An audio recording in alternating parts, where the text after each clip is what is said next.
জনগণ এইবার এত বেশি উদ্গ্রীব হয়ে আছে, উন্মুখ হয়ে আছে একটা সুষ্ঠু নির্বাচনের জন্য। তারাই মূল ভূমিকা পালন করবে। মূলত আইন শৃঙ্খলা রক্ষা বাহিনী হবে গৌণ, মুখ্য ভূমিকা পালন করবে জনগণ।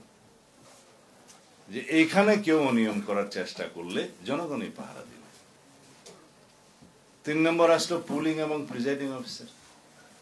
যদি রাজনৈতিক হস্তক্ষেপ না থাকে, প্রশাসনিক হস্তক্ষেপ না থাকে, যেহেতু নিউট্রাল গভর্নমেন্ট, এখানে পুলিং প্রিজাইডিং অফিসারের তো পক্ষপাতিত্ব করার সুযোগও নাই, দরকারও নাই।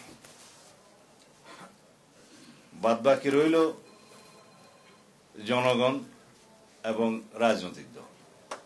জনগণ মানে ভোটার, আগেই বলে রাজনৈতিক দলের মধ্যে একজন বক্তা বললেন যে জোট করার জন্য, এই করার জন্য, সেই করার জন্য সহ আচরণবিধি যেভাবে সংশোধন করেছে সেই ব্যবস্থার মধ্যেই আমাদের অনেক করতে পেরেছি।